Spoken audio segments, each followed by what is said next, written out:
Well, Coach, first of all, I saw the news about Shane. I know coaches don't get into specifics about these things, but what is it you're looking for from Shane? I mean, he's tremendously talented, obviously, but what do you It's want? nothing. He did a few things this summer and was told that if it happens again, we're going to start sitting out some games. Right.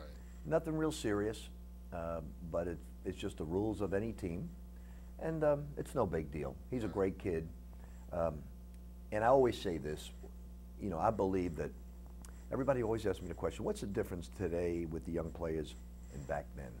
And I always say it's technology. What the kids have at their fingertips today is technology. Right. And technology can be either great or could be used in the wrong way. And he used it in the wrong way and done some other things, and it's no big deal, but he knows the rules, and we'll just move ahead. But he's a young man that just needs discipline to reach his potential. T-Will needed it, Earl needed it, Shane needs it to reach his potential, and I always say discipline's love, and he's going to get a lot of love. Right. Russ Dickulus, you know, I talked to him a few minutes ago, and he talked about, you know, he's trying to work on his decision making, being more, you know, being a pure point guard when he needs to be.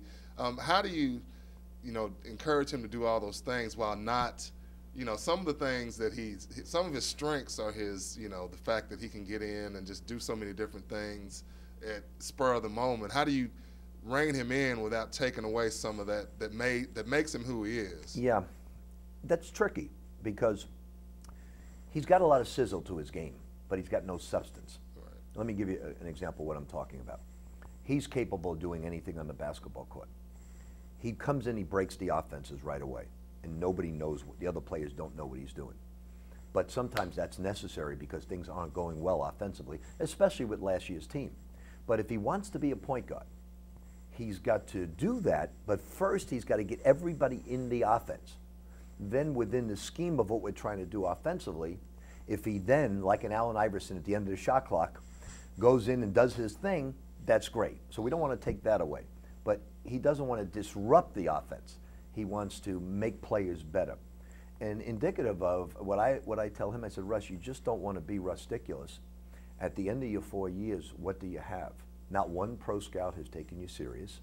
Not one European scout has taken you serious.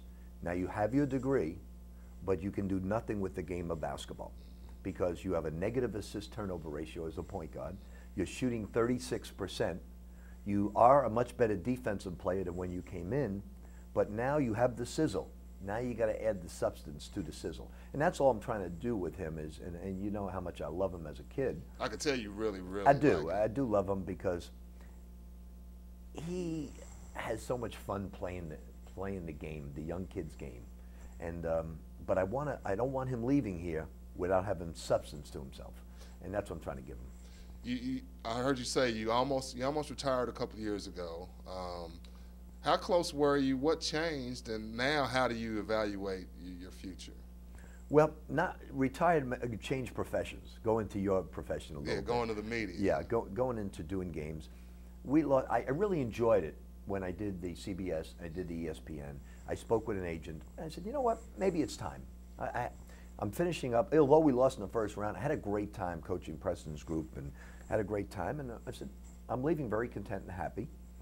And then I just thought about it, and I said, you know what, I really enjoy making a difference in the lives of young people. And I wasn't ready to stop doing that.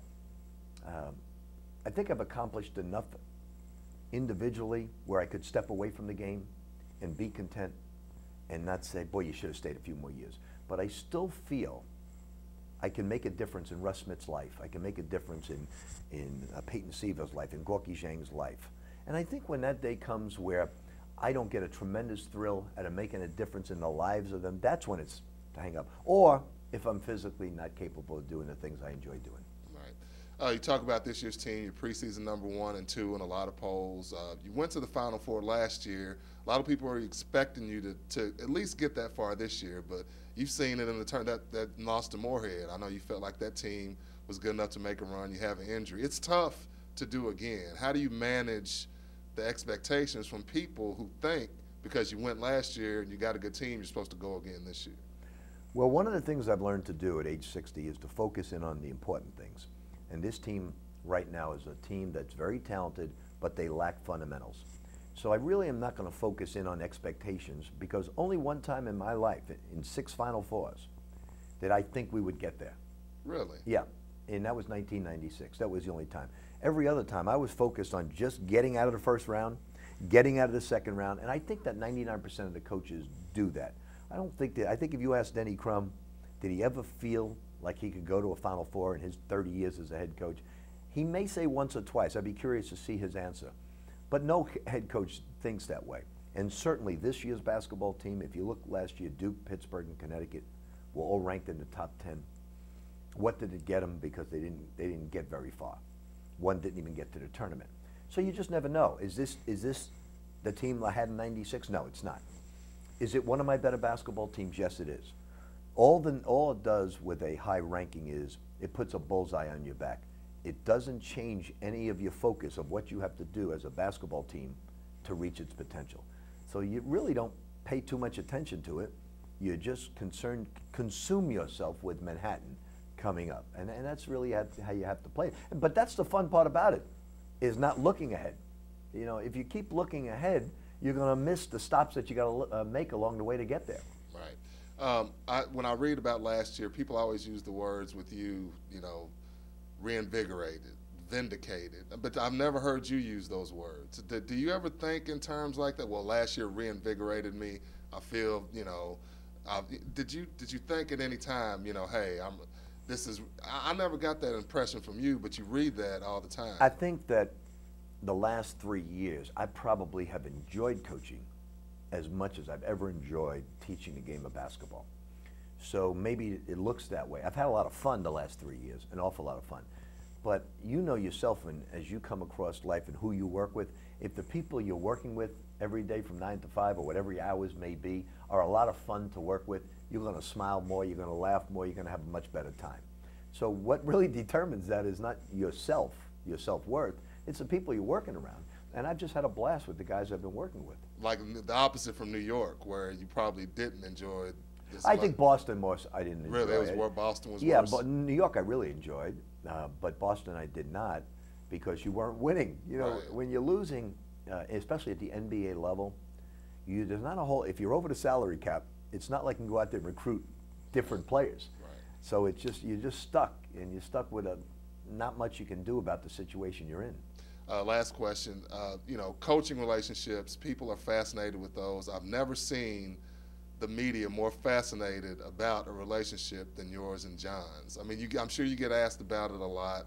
You know, tell me. I mean, what's the story? I mean, people want to make it out like you guys I know you compete. People want to make it like there's a lot of animosity, a dislike there. What's the real story? Well, I'll give you the real story, and 100% honest story. When he was a 15-year-old to 20, I liked him a lot, knew him really well. He was a young camper while I was a counselor, and then he was a counselor when I was a coach at the 5-star basketball camp. And he was a basketball junkie. Every station I taught, he would come to. Every clinic I would give, he would be there. And got to know him and really liked him as a young man. From that point, then I was on a board at Massachusetts to name him the coach. And I was very happy that he took over at my alma mater. There was a 20-year period where I really didn't pay too much attention to what he was doing and what he wasn't doing. Not until he went to Memphis did we become competitors. Okay, even though at Massachusetts, I was so delighted what he did, and I always say this, he's one of 3 coaches, to me, that have done the most remarkable job building a program, taking it from nothing to #1 in the country. Jim Calhoun at Connecticut, John Calipari in Massachusetts, and Jerry Tarkanian at Las Vegas, with basically no tradition of those schools taking them to #1. But really, not until he came to Memphis did we become competitors, even though we played against each other in a Final Four. Then it was, hey, now it meant all league we had to win. So we became competitors. But always have liked him, always have liked him, always more important than liking him, because who am I to like anybody? Nobody cares. Always respected him as a basketball teacher of the game. Now I got even added, I've got an added respect for him because he's doing it at a place that's very difficult to do. And he's the perfect guy to do it at that place, because you gotta love the spotlight, you gotta love the technology of it all, and he loves the technology, so he's a perfect guy for that job, and he's doing it with young people, and it's very difficult to do it with young guys, to mesh them into a unit, to get them to play good defense, to get them to play unselfish offense, and he's doing it. So I've got a renewed respect. I've always respected his abilities, but I got a renewed respect for doing it with young people. So I do like him, I do respect him, and are we competitors? Of course. It's Louisville, Kentucky. No difference than North Carolina Duke, no different than the Red Sox Yankees. We're all trying to win. Never was there a game, to me, as the Kentucky coach or the Louisville coach, that was meaningful, really meaningful, except last year, because they took away the national championship from us. So all the other games really had no meaning. I can never, except for Samaki Walker getting a triple-double against us, there's not really a game that sticks out for me in all those years, except for that game, because I remember so many times in the timeout, stop driving on that guy. So it's, but last year, it meant an awful lot. It was the first time for me, in my personal history of coaching where the game really meant something. You said it could happen again, with maybe even bigger stakes, you think? Well, you never know. The regions would have to be, you never know, but Indiana's ranked 1, we're 2, they're 3, so obviously it could happen again, and it could happen the following year. You never know, it could happen. But it's only happened once in history, right. So the likelihood of it is not real probable.